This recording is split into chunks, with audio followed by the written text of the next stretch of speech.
Aleluia! Ô irmão, é essa fé que você crê?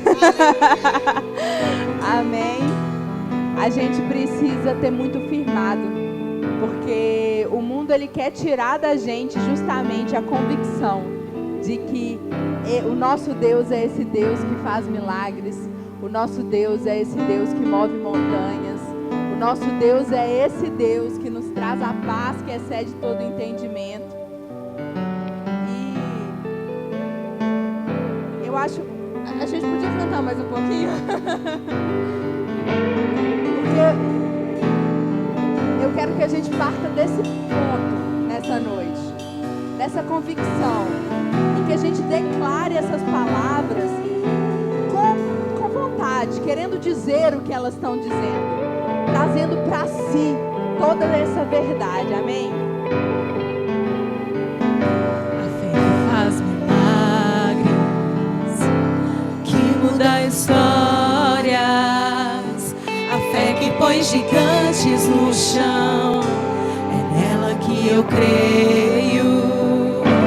A fé que faz milagres, que muda histórias, a fé que põe gigantes no chão, é nela que eu creio. Se o meu mundo desabar e o chão faltar debaixo dos meus pés, caminharei, pois não preciso ver, eu preciso crer que tu estás comigo, meu Deus, estás. Se o meu mundo desabar e o chão faltar debaixo dos meus pés, caminharei, pois não preciso ver, eu preciso crer que tu estás comigo, meu Aleluia! Nós cremos, Senhor. Nós firmamos os alicerces do Senhor. O Senhor é a nossa rocha. Nós não precisamos ver, nós cremos e sabemos que isso é uma verdade, Senhor. Nós sabemos, Senhor, que o Senhor está conosco todo o tempo, que nós estamos amparados pelos teus braços de amor, Pai. É nisso que eu creio, é nisso que nós cremos, Senhor. Nós cremos na tua bondade, nós cremos na sua abundância de vida, nós cremos, Senhor, que tudo que o Senhor tem para as nossas vidas é para nos acrescentar. Eu oro, Senhor, para que nessa noite nós sejamos edificados, Senhor, que nós sejamos inspirados, Pai, a viver essa vida de fé, essa vida que enxerga esses alicerces, que enxerga essa rocha, que se estabelece nisso, Senhor. Eu oro, Senhor, por inspiração. Te peço, Pai, que eu seja conduzida nessa noite como um vaso que vai transmitir as tuas palavras, para que nessa noite a gente possa aprender e se firmar um pouco mais naquilo que é a verdade e a essência das nossas vidas. Esse culto é para você, Senhor. E nós te entregamos e nos entregamos nessa noite. Em nome de Jesus. Amém. Aleluia. Obrigada, gente. Aleluia. Eu achei as músicas super inspiradas nessa noite. Achei que vai combinar total com o que eu fui inspirada a trazer. Equipe de música maravilhosa. Então, gente, o assunto que eu queria conversar nessa noite, eu acho pelo menos que eu não vou trazer nenhuma revelação nova, mas eu senti, né, essa direção do Espírito para a gente se fortalecer em algumas verdades. Para mim, é na verdade um prazer, assim como para o apóstolo Paulo, falar às vezes as mesmas coisas. Mas é importante que a gente sempre traga à memória as coisas que nos dão esperança. É uma indicação bíblica, porque isso é o que vai nos fortalecer mesmo. E hoje eu queria falar sobre felicidade. Eu vou fazer uma pergunta óbvia, mas quem aqui quer ser feliz? Eu sei que é óbvio. E eu imagino mesmo, porque é muito bom ser feliz. E não faz sentido a gente não querer ser feliz. Claro que todo mundo quer. Mas a felicidade, ela é algo que precisa ser perseguido. Amém? A felicidade, se a gente não para realmente pensar e buscá-la, pode ser que a gente perca ela das nossas vidas. E é por isso que eu perguntei se todo mundo quer ser feliz. Porque às vezes a gente quer, claro que a gente quer. Mas será que a gente está no caminho mesmo? Será que o que a gente está fazendo está realmente conquistando ou solidificando essa felicidade? Amém? E eu queria que a gente... antes da gente abrir o texto bíblico, meditando sobre o assunto, eu pensei em 3 tipos de felicidade. Que talvez existam mais, mas vou organizar o ensino dessa noite com base em 3 tipos de felicidade. Existe a felicidade do alienado, que é um tipo de felicidade. Existe a felicidade do sábio. E existe a felicidade do insensato. E aí eu vou fazer outra pergunta óbvia. Qual tipo de felicidade que você acha que é melhor? Você não sabe, Dani? Qual das 3 você escolheria numa prova de múltipla escolha? A felicidade do alienado, do sábio ou do insensato? Eu imagino que você não estaria sentado aqui se você não estivesse buscando a felicidade do sábio. Porque afinal de contas, aqueles que buscam o Senhor certamente buscam sabedoria. Não são pessoas que estão querendo viver a vida de qualquer jeito. Mas, por que eu estou falando isso, fazendo perguntas óbvias? Justamente para a gente solidificar o nosso pensamento naquilo que a gente está escolhendo para as nossas vidas. E esse primeiro tipo de felicidade que eu citei, que é a felicidade do alienado, que é o nome que eu dei, ela seria aquele tipo de felicidade em que a pessoa ela está feliz porque as circunstâncias da vida dela nunca trouxeram nada que tirasse essa felicidade da vida dela. Isso é muito, muito comum em crianças pequenininhas. A criança pequenininha, ela é feliz, ela é alegre, principalmente se ela se ela foi criada num bom ambiente, ela está feliz porque ela tem um brinquedo na mão. E a vida está acontecendo no entorno dela e ela está contente com aquilo que está acontecendo. Ela não sabe dos problemas do boleto que o pai está precisando pagar. Ela não faz ideia dos compromissos e coisas que precisam acontecer. Ela está ali simplesmente sendo feliz. E é mesmo um tipo de felicidade. E ela não só acontece com crianças, não. Ela pode estar acontecendo com adultos. Muitas pessoas podem estar vivendo um tipo de felicidade justamente porque naquele momento, naquela circunstância, elas estão vivendo uma ausência de problemas. É raro. Vocês concordam comigo que é raro? Principalmente porque a gente vive num tempo muito ansioso, né? A gente vive num tempo em que as informações chegam tão velozmente que elas acabam causando muita coisa na gente.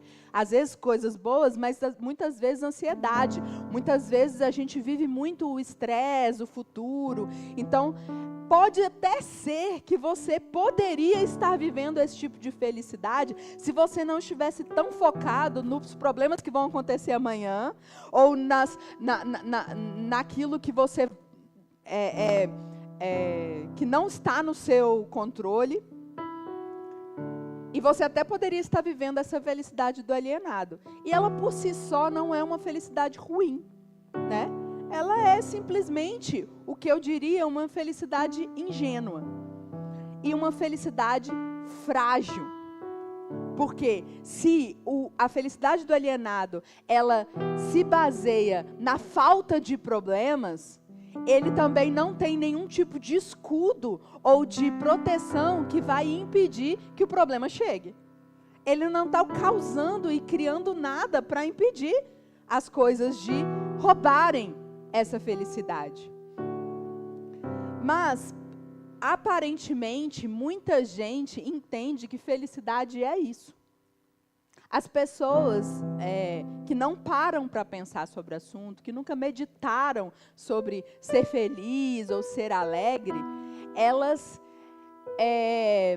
acreditam que a felicidade ela está baseada nas circunstâncias que chegam até ela.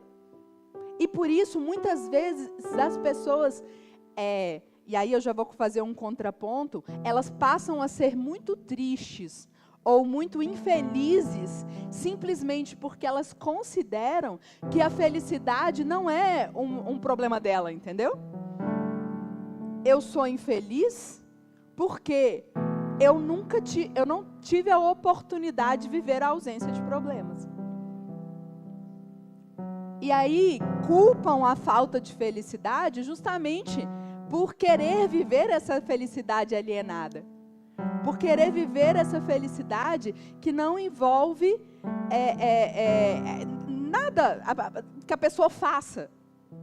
Entende? Então, se a gente escolhesse, né, na nossa prova de múltipla escolha que eu falei, a felicidade do alienado, a gente poderia até chegar a ser feliz por algum tempo, mas provavelmente isso nunca se estabilizaria na nossa vida. E aí algumas pessoas poderiam dizer, então, que não é felicidade. Porque o conceito de felicidade, eu já busquei esse conceito de felicidade antes, e eu já vi duas vertentes de pessoas, duas linhas de interpretação para a palavra felicidade. Mas aqui nessa noite, eu quero usar a linha de interpretação de que felicidade é uma situação mais perene do que a alegria. Mas existem interpretações que dizem que é o contrário. Que a alegria é essa situação perene de plenitude e a felicidade seria momentânea. Mas eu acho que a gente pode considerar a felicidade como essa coisa perene, como essa situação que se estabiliza por mais tempo. E a alegria como algo momentâneo. Porque, pelo menos da forma como eu vejo essas,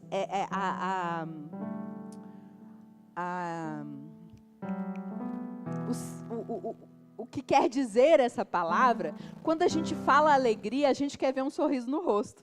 Não é? Então, se a pessoa está alegre, é porque ela está com um sorriso no rosto. Então, só que na felicidade que realmente é perene, nem sempre a gente está com um sorriso no rosto. Você concorda comigo? Quando você pensa numa pessoa que passou uma vida feliz, ela não estava sempre com um sorriso no rosto. Às vezes ela estava concentrada, às vezes coisas aconteceram na vida dela, e a felicidade, ela não diz que você nunca vai viver um momento triste. Mas a felicidade de verdade é como você vai lidar com o momento triste. Vocês concordam comigo? E agora sim, eu queria que a gente abrisse Mateus 7.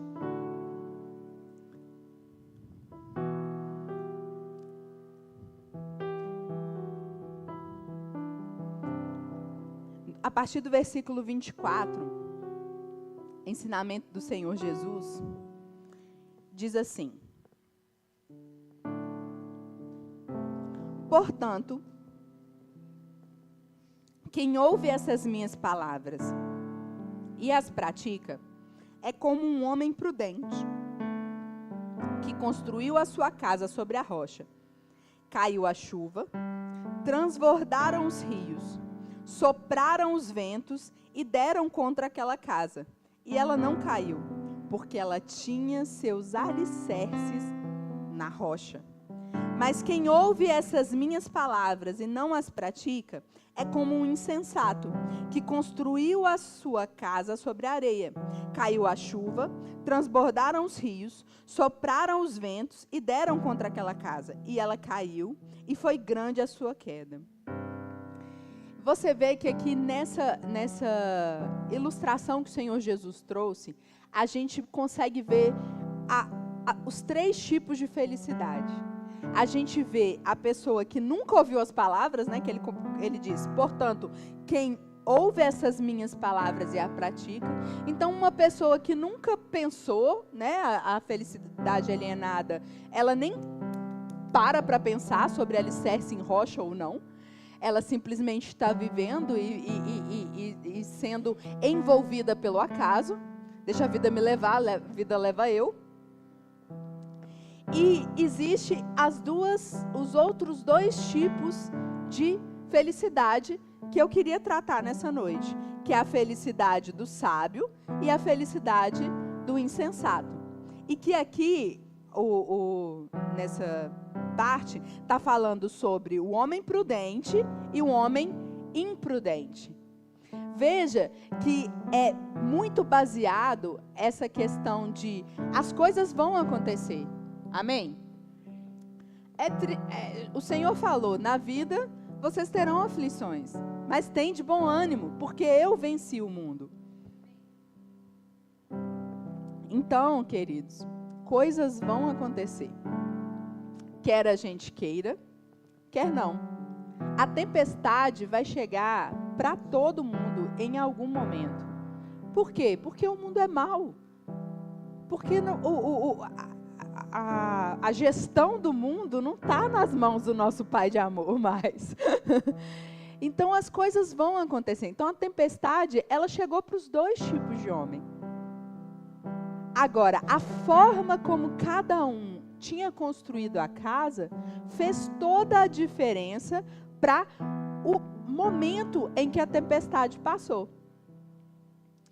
E eu me lembrei também, quando eu estava pensando sobre isso, de um amigo meu, insensato, que eu nem tenho certeza se ele realmente entregou a vida dele para Jesus.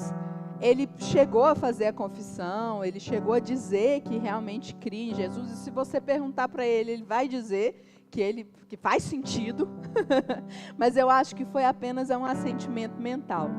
E aí, em determinado ponto, a gente tentando trazer os ensinamentos bíblicos para ele pescou um negócio e ele virou e falou assim, mas espera aí, agora que eu sei disso, eu tenho que praticar?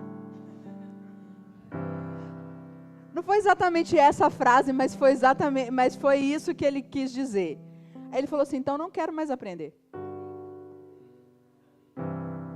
Ele escolheu, ele disse isso, ele falou, não quero mais saber, porque vai me ser cobrado isso que vocês estão me ensinando. Então eu vou parar por aqui, eu já aprendi, já aceitei Jesus, já tenho a salvação, quer dizer que eu não vou mais para o inferno? Pronto, para mim isso é suficiente. E ele vive uma vida realmente, completamente da mesma forma. Mas se você perguntar para ele, ele acredita que o Senhor Jesus é o Filho de Deus, que veio, que salvou. Ele consegue falar essa parte inicial como que para si, mas ele vive uma vida em que ele desconhece e não faz mais nada com isso. Por isso que eu não sei se ele realmente recebeu o Senhor Jesus. Mas você vê que foi completamente uma escolha, e ele simplesmente foi uma pessoa que disse. Porque acontece muitas vezes na igreja das pessoas não dizerem isso, mas viverem dessa forma. Elas recebem a palavra, mas elas são como o homem insensato aqui da ilustração do Senhor Jesus. Elas ouvem as palavras, mas não as praticam. Veja que estar assentado aqui numa igreja, que está ouvindo os ensinamentos, lendo bons livros, por si só, não vai impedir que a tempestade destrua a sua casa. Por isso eu pergunto, você quer mesmo ser feliz? Até que ponto você está disposto a lutar pela sua felicidade? E aí, eu quero trazer também um outro aspecto do homem insensato, que não está aqui nessa parábola, mas que eu consigo ver que é obviamente uma forma em que as pessoas acham que elas estão sendo felizes, mas que na verdade não é verdadeiramente uma felicidade que se perpetua, que se mantém. Porque o homem insensato, por que ele é insensato? Por que ele ouve as palavras do Senhor Jesus e não as pratica? Por que alguém faria um negócio desse? Eu me lembro desse meu amigo e eu penso, ele não quer deixar de ter os prazeres que ele tem não praticando a palavra de Deus. Ele não quer ouvir que ele precisa se transformar, que ele precisa se mudar. Ele não quer ouvir esse tipo de coisa. Por quê? Porque realmente existe um certo prazer na vida da carne. A gente fazer as coisas sem ter ninguém controlando, dizendo pra gente o que a gente tem que fazer, parece uma coisa muito boa. A gente quer... Ninguém comete pecado porque eu gosto do que é mal. Não é? Vocês concordam comigo? Ninguém faz isso desse jeito. As pessoas, elas cometem pecado porque elas veem, elas ficam achando que aquilo vai trazer um prazer para elas. Então, assim, por que alguém comete adultério? Porque quer o prazer de fazer sexo com uma outra pessoa. Por que alguém... até a mentira, ela tem um prazer. Né? Também tem um amigo muito mentiroso, e uma das coisas que ele mais gosta de mentir, e acho que é a maioria das pessoas, é se engrandecendo. É dizendo que ele é muito melhor do que ele realmente é. Esse é um tipo de mentira que causa prazer. Causa prazer por quê? Porque você está criando um avatar seu, de quem você gostaria que você fosse, e que na verdade você não é. E é muito mais prazeroso ser uma pessoa muito mais legal do que você realmente é. Não é? Então existe esse prazer. E uma coisa que precisa estar muito estabelecida, quando a gente realmente está buscando a nossa felicidade da forma correta, que realmente vai ser o alicerce na rocha, é a gente entender que prazer é diferente de felicidade. Claro que uma vida feliz é uma vida prazerosa. Mas a busca pelo prazer, ela pode até parecer um tipo de felicidade. Mas é aquela felicidade dos picos. Naquele momento, né, por exemplo, eu citei o adultério, por exemplo. Naquele momento, talvez você tenha um pico de felicidade durante aqueles minutinhos de prazer. Mas o transtorno que isso vai trazer na sua vida não vale a pena. E aí, eu queria citar, que está lá em Gálatas 6:8, nem precisa abrir se quiser, se não quiser, que diz assim: quem semeia para a sua carne, da carne colherá destruição. Mas quem semeia para o Espírito, do Espírito colherá vida eterna. Então, quando a gente busca a nossa felicidade baseada em prazeres, a gente acaba justamente usando um alicerce em areia. E isso, gente, é tendência. Isso é o que está na moda. Uma vida hedonista de eu mereço. É por isso que hoje em dia tem tanto essa conversa sobre, por exemplo, agora voltou o assunto de emagrecimento, né? Acho que talvez por causa dessas canetas, enfim, não sei.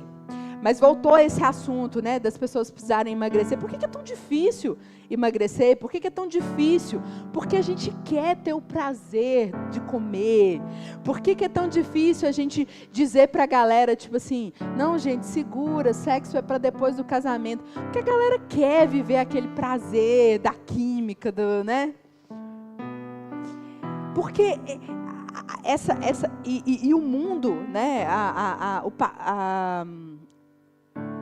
o que é vendido na mídia é justamente que isso é a felicidade. Que a felicidade, a gente está constantemente vivendo esses picos, né? Fazendo grandes viagens, né? Se envolvendo em grandes atividades prazerosas, em shows maravilhosos, fazendo compras de coisas incríveis. E tudo isso, eles vão gerar pequenos momentos de prazeres. Mas essa é justamente a fórmula da felicidade do insensato. Porque quem semeia para a carne, colhe destruição. E quem quer viver só no prazer é a nossa carne. Não sei se você está chegando agora na igreja, mas a gente tem aqui... uma coisa que nós já ensinamos aqui várias vezes é que nós somos feitos de 3 partes. Na verdade, quem realmente nós somos é o nosso espírito. Isso é a nossa essência, o nosso DNA, o nosso espírito recriado em Cristo, aquele que carrega a essência de Deus. E isso é quem nós somos. Mas nós temos uma habitação natural, que é o nosso corpo. E o nosso corpo é onde fica a carnalidade, a nossa carne. A gente habita no corpo, habita numa carne. E essa carne ainda não foi transformada. O nosso espírito foi, mas a nossa carne não foi. E a nossa carne vai querer ficar fazendo esse tipo de coisa. A nossa carne vai querer comer mais um docinho, claro. Mais um prato, com certeza. E todas essas outras coisas. A nossa carne vai querer falar mal dos outros também. Porque nós já ouvimos isso nos 2 ou 3 cultos já aqui. Esse mês. De que fofoca às vezes é prazeroso. Vai querer ficar falando dos outros. A nossa carne vai querer esse tipo de coisa. Mas existe um terceiro pedaço da gente, que é a parte que toma as decisões, que é onde fica a nossa capacidade de decidir se a gente vai dar ouvido ao nosso espírito ou à nossa carne, que a gente chama de alma. Então a nossa alma é onde a gente vai escolher se a gente vai se alimentar mais das coisas espirituais ou se a gente vai se alimentar mais daquilo que a nossa carne quer. Por isso que em Gálatas ele diz que quem semeia para a carne, porque a sua alma vai decidir para que lado você está semeando.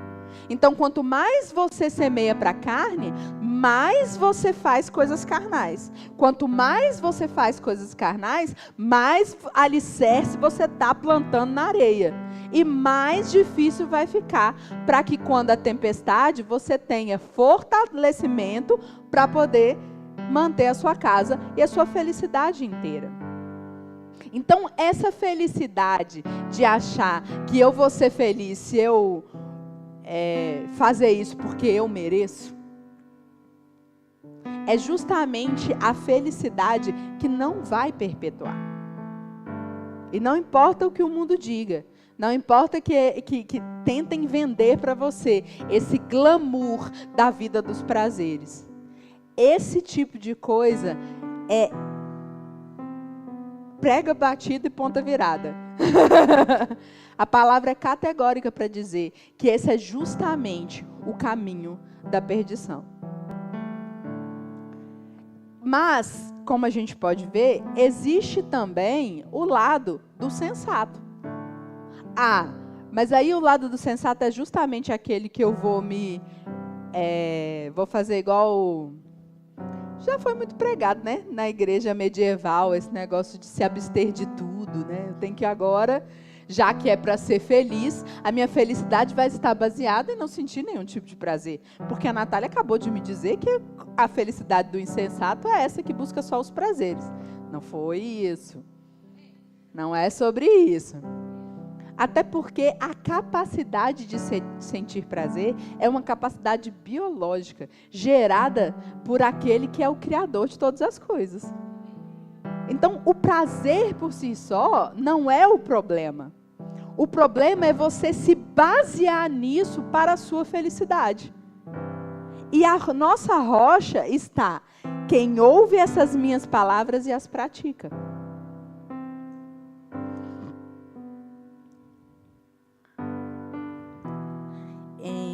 Salmos 1, versículo 1, é bem famoso também, esse salmo. Na verdade, o salmo inteiro diz assim: como é feliz aquele que não segue o conselho dos ímpios, não imita a conduta dos pecadores, nem se assenta na roda dos zombadores. Ao contrário, sua satisfação está na lei do Senhor. E nessa medita dia e noite. É como árvore plantada à beira de águas correntes, dá fruto no tempo certo, suas folhas não murcham, tudo o que ele faz prospera. Não é o caso dos ímpios. São como palha que o vento leva. Por isso os ímpios não resistirão no julgamento, nem os pecadores na comunidade dos justos. Pois o Senhor aprova o caminho dos justos, mas o caminho dos ímpios leva à destruição. Mais um reforço da gente ver que a pessoa que não segue, ela acaba se perdendo, ela acaba vivendo uma vida de destruição. Mas você viu que eu dei ênfase nessa lei medita, dia e noite. Gente, a essência para a gente viver uma vida feliz é a gente conhecer a lei, ou seja, conhecer aquilo que o Senhor nos oferece, conhecer aquilo que Deus propõe para a gente como caminho, pensar nele, meditar, buscar entendimento em relação a isso e, como o Senhor Jesus falou, colocar em prática. E isso certamente vai te dar prazer. Amém? Você crê nisso? Porque uma das coisas que eu vejo que mais compete com essa linha de raciocínio, que eu sei, gente, é muito óbvia. Mas como eu disse, é uma coisa que a gente precisa se lembrar de tempos em tempos. Porque uma das coisas que mais compete com essa linha de raciocínio é quando a gente realmente apresenta um ponto que a palavra vai contra aquilo que é prazer para você, você quer começar a negociar. Não é? Porque eu estou dizendo aqui de forma genérica e geral, e você está tudo concordando. Claro, faz tudo que a Natália está falando, claro que está certo, faz todo sentido. Mas na hora que a gente vira e fala assim, então, por exemplo, eu agora na gravidez, gente, eu tô com uma boca boa para doce. Acho que é por isso que eu tô falando tanto de docinho e de prato. Eu não sou normalmente uma pessoa muito fissurinha com doce, não, mas agora eu tô. Aí eu vejo aquele brigadeiro dançando na minha frente. E eu falo, não devo. Preciso manter a glicose no nível saudável para minha filha. E E aí, quando eu tô brincando desse jeito, mas aí, às vezes, essa é a tentação, né? Tipo, não, mas eu quero tanto. E aí, quando vem a palavra de Deus e fala assim, não pode. Isso que você quer tanto, você não deve fazer. Porque é isso que vai te levar à destruição. Aí você começa a negociar. Aí você vai começar a dizer, não, mas é porque é Deus que não sabe direito como é que são as coisas.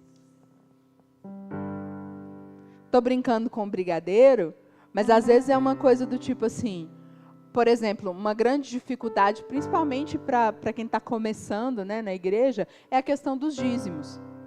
Ah, mas tem que dar o dízimo de tudo. Mas qual que é o pedaço que eu tenho que dar? É do bruto? É do líquido? Olha como é que começa a negociação. Deixa eu te falar um negócio. O dízimo é bíblico. É algo que o Senhor estabeleceu e Ele te sugere fazer isso justamente porque é algo que vai te trazer felicidade. Por mais que não faça sentido. Mas é algo que vai te trazer felicidade. Vai te trazer felicidade e eu posso te explicar 1000 motivos espirituais e naturais que isso vai fazer. Mas simplesmente pelo fato de que é um mandamento do Senhor, a gente já deveria ter fé de que isso é bom e isso vai me trazer felicidade. Amém? Só que aí, eu acabei de falar tudo isso para você, de que o caminho do Senhor é o que vai te trazer felicidade plena, que vai manter a sua casa firmada na rocha. E aí, na hora que eu virei e falei e comecei a mexer no seu bolso, você falou, não é bem assim não. Não é bem assim, porque o meu dinheiro é contadinho. Aquilo que eu recebo vai tudo e se eu tirar 10% vai faltar.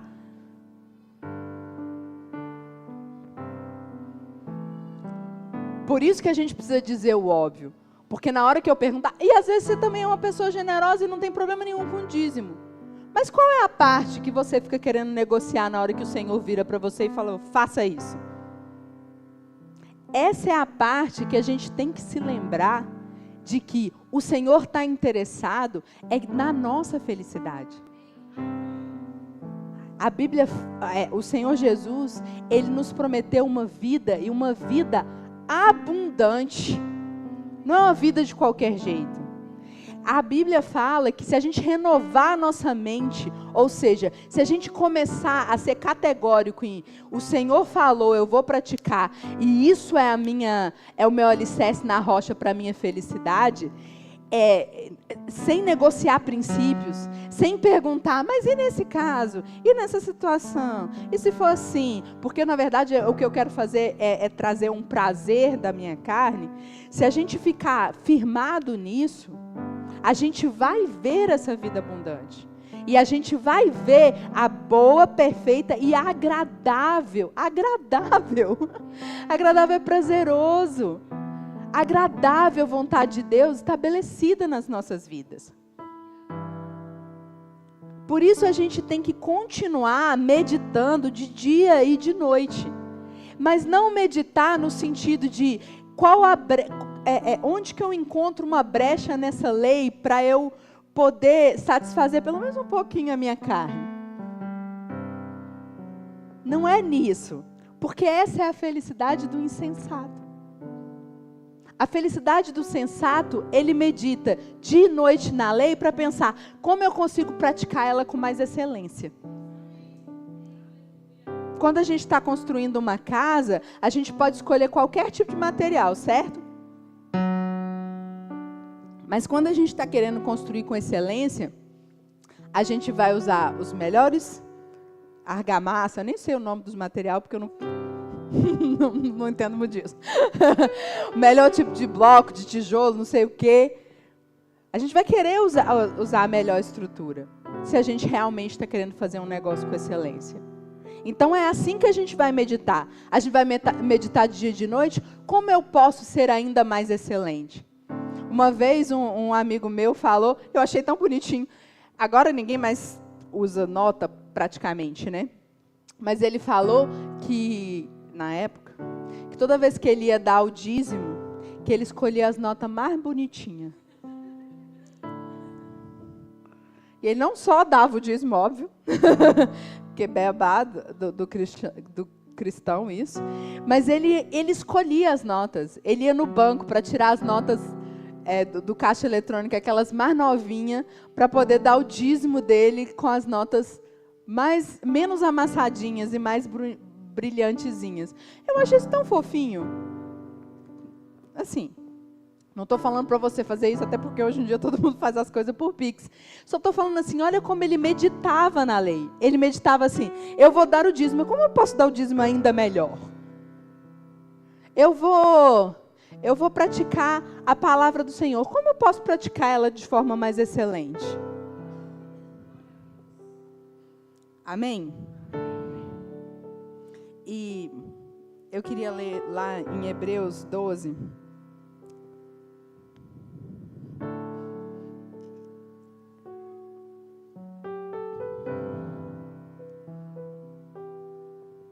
Em Hebreus 12 tem uma parte que ela sempre me ajuda nesses momentos em que a minha carne tenta gritar e tenta negociar a prática da palavra. Ela diz assim, Hebreus 12:11, nenhuma disciplina parece ser motivo de alegria no momento, mas sim de tristeza. Mais tarde, porém, produz fruto de justiça e paz àqueles que por ela foram exercitadas. Portanto, fortaleçam as mãos enfraquecidas e os joelhos vacilantes. Façam caminhos retos para os seus pés, para que o manco não se desvie, antes seja curado. Então, gente, tá tudo bem passar pela nossa cabeça que não vai ser bom. Tá tudo bem você ouvir alguma coisa e dar aquela... Será? Mas essa é a linha de raciocínio que a gente precisa ter com a palavra. Chegou no meu coração, pareceu estranho, mas é a palavra de Deus? Pode até parecer tristeza por um momento. A correção, né? A gente ouvir uma coisa que confronta o nosso estilo de vida, pode até parecer uma tristeza durante um momento. Mas depois, ela produz fruto de justiça e paz. Cara, eu acho que a felicidade é muito baseada em paz, vocês não acham, não? Porque se tem uma coisa que a felicidade, como essa estrutura perene, ela tem, é essa paz. Porque a felicidade do insensato que fica assim, ó, você está no êxtase e na depressão, na alegria e na tristeza, no momento de empolgação, no momento de... Quê? Desânimo. Boa.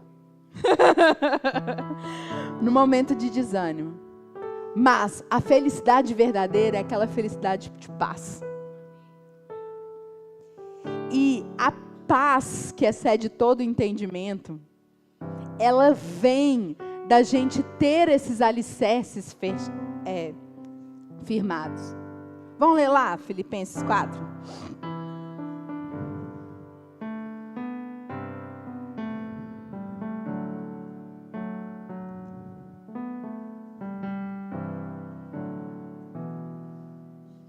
Veja que em Filipenses 4, existe uma...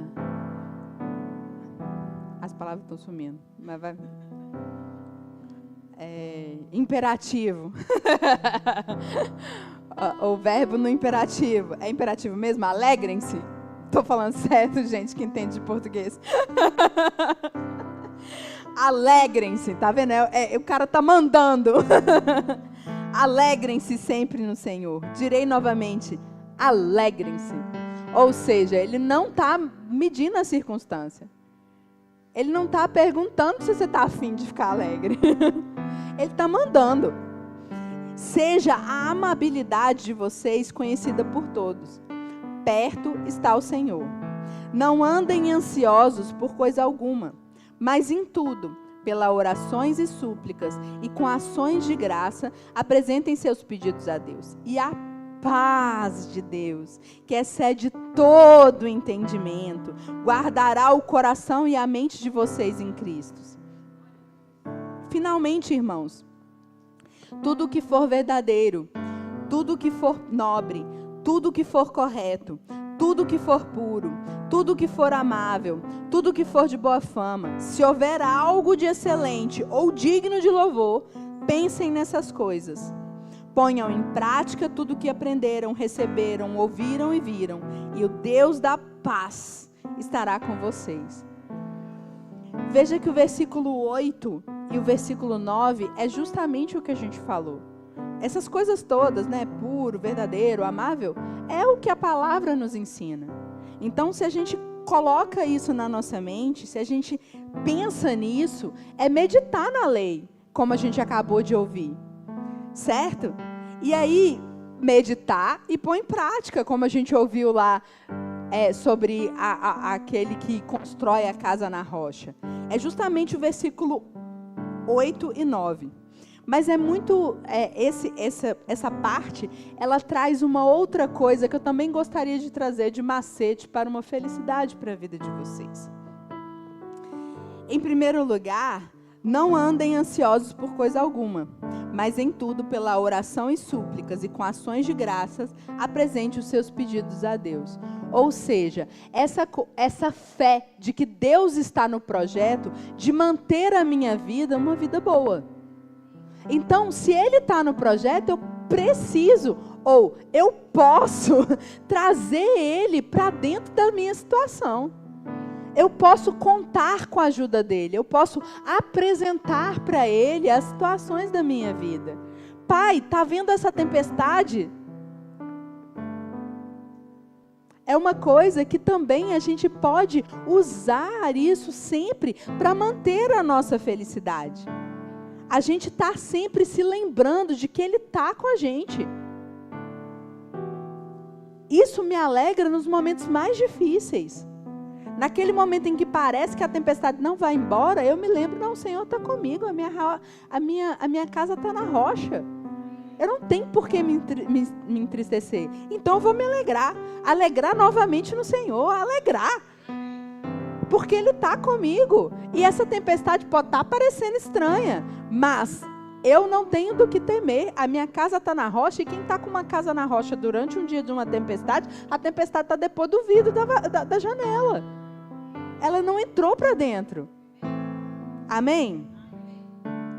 E o versículo 5, para a gente terminar, o último ponto que eu queria trazer sobre essa felicidade do sábio. Seja a amabilidade de vocês conhecida por todos. Parece desconexo. Você acha que parece desconexo? Porque ele está falando assim, se alegra, e depois ele explica para a gente entregar os nossos problemas para o Senhor e pensar em coisa boa. O que a amabilidade está fazendo ali no meio do caminho? Não é? Seja a amabilidade de vocês conhecida por todos. E aí, isso me lembra muito um momento em que o Senhor Jesus fala uma frase maravilhosa, que melhor é dar do que receber. Irmãos, às vezes a gente é muito triste, às vezes a gente está sempre reclamando, porque a gente só fica olhando para dentro da nossa própria vidinha e os nossos próprios problemas e as nossas próprias situações.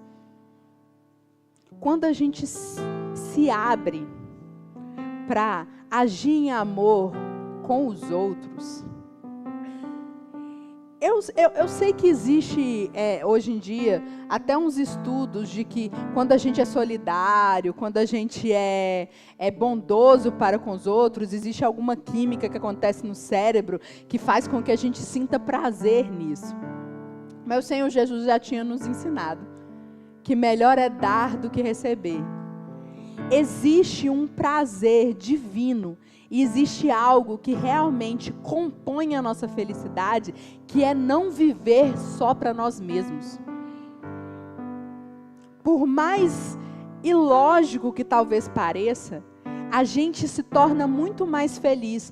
Quanto mais a nossa vida é menos dedicada ao nosso próprio ventre. Doar a nossa vida. As coisas de Deus são muito doidas, né? As coisas de Deus parecem loucura para o mundo, porque realmente, às vezes, o pensamento não é lógico. Tirando essa coisa agora, que agora o povo está estudando sobre a química do cérebro, é uma coisa que para o mundo não é lógico. Então, peraí, se eu ficar mais pensando em ajudar os outros, se eu ficar mais pensando no que é bom para o outro, quer dizer que eu vou ser mais feliz? Né? Eu deveria estar aqui tentando semear nos meus prazeres, na minha felicidade. Eu tenho que pensar no meu. Não, eu vou pensar no do outro, e aí eu vou ser feliz? Mas essa é a lógica divina. Em Atos, quer ver? Cadê? Eu vou achar. Atos 20. O apóstolo Paulo, ele está se despedindo em Atos 20. Eu adoro cartas de despedida. Pelo menos as da Bíblia são maravilhosas. O finalzinho, quando o Senhor Jesus está despedindo, tem ensinamentos incríveis. E aqui é o finalzinho, que é Paulo se despedindo da equipe dele, sabendo que ele está indo para Jerusalém e sabendo que lá em Jerusalém vai ser o final do ministério dele e que ele vai sofrer muita coisa lá, e realmente ele sofre. Mas Atos 20, 35, olha o que esse homem aprendeu. Esse grande homem de Deus que escreveu a maior parte do Novo Testamento, um apóstolo fora do tempo, mas que veio com ensinamentos tão necessários para a nossa vida. E aí ele está terminando o final da carreira ministerial dele, e ele diz assim: em tudo o que fiz, mostrei a vocês que mediante trabalho árduo devemos ajudar os fracos. Lembrando as palavras do próprio Senhor Jesus, que disse: a maior felicidade em dar do que receber. Essa foi a última frase dele. Aí eles se ajoelharam, todo mundo orou, choraram, se abraçaram e se despediram. E ele foi para Jerusalém, onde a gente sabe que ele foi preso e depois, enfim, ficou preso e morreu. Mas veja a sabedoria desse homem. Ele entendeu que o que ele deve fazer é ajudar os fracos. Gente, a nossa mente expande tanto quando a gente começa a parar de focar no nosso individualismo, no nosso hedonismo, e começa a observar aquilo que a gente tem, que a gente entrega para o outro. O nosso lugar... Voltou a bateria? Não, voltou. O nosso lugar é dentro do corpo de Cristo. E fazer parte do corpo de Cristo quer dizer que cada um de nós tem um papel, é um órgão nesse corpo. Nós só seremos plenos e realmente felizes se a gente estiver fazendo o nosso papel nesse corpo. E um órgão, ele não existe separado. Qualquer órgão amputado, ele é um órgão sem vida. E, obviamente, ele não está feliz. Mas os órgãos servem uns para servir os outros. O coração, ele bombeia sangue para o corpo inteiro. Não existe propósito para um coração se não tiver sangue para ser bombeado, se não tiver os outros órgãos para usar o sangue.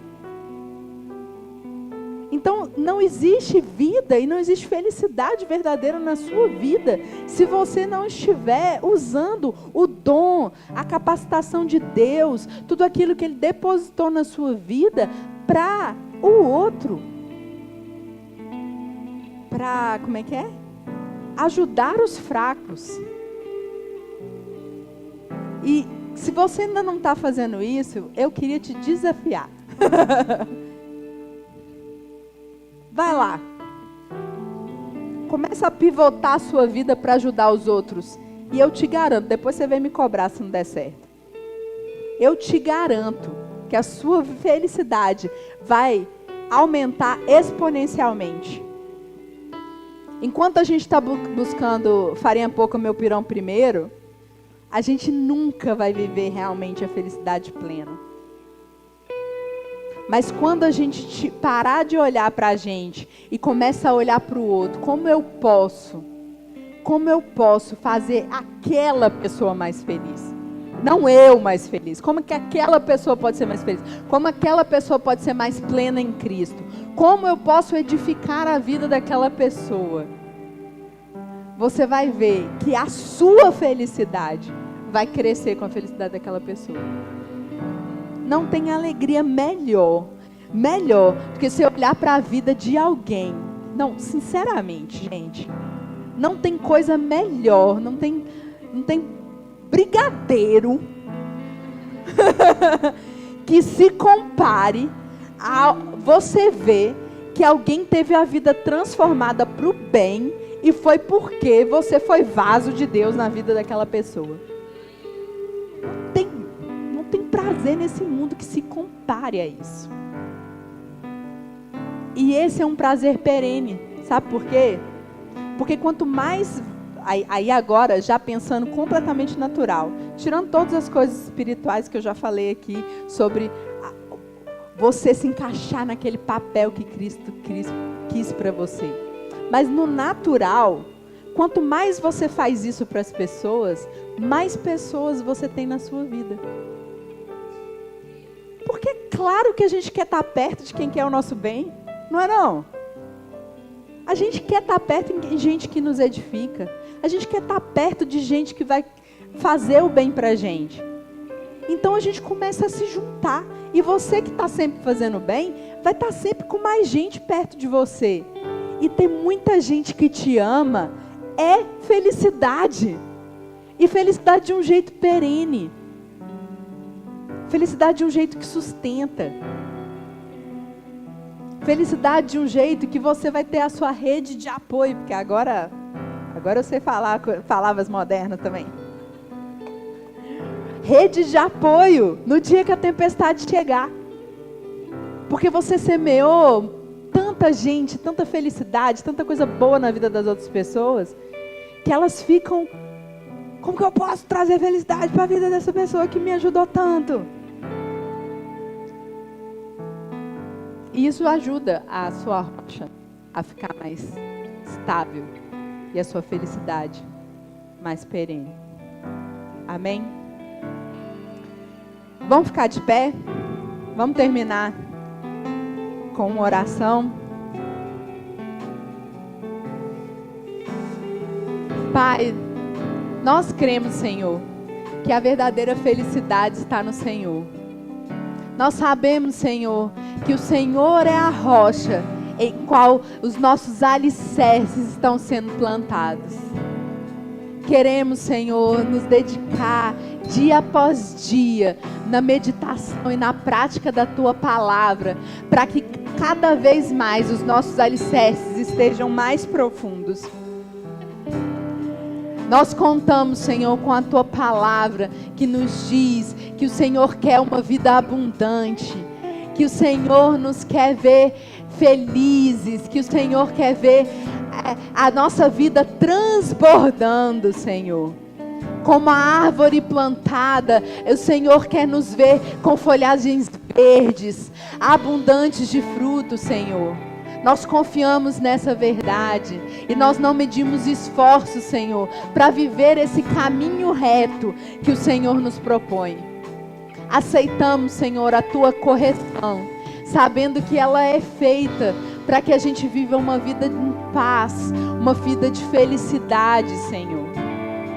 Por mais que não pareça, Pai, que as coisas vão ser para o nosso bem, nós confiamos que se é do Senhor, certamente para nosso bem e para a nossa felicidade. Nós nos firmamos nessa verdade, Senhor, e Te agradecemos por cada correção. Te agradecemos, Senhor, por cada palavra difícil. Te agradecemos, Senhor, por todos aqueles que o Senhor tem colocado nas nossas vidas para nos edificar, para nos inspirar.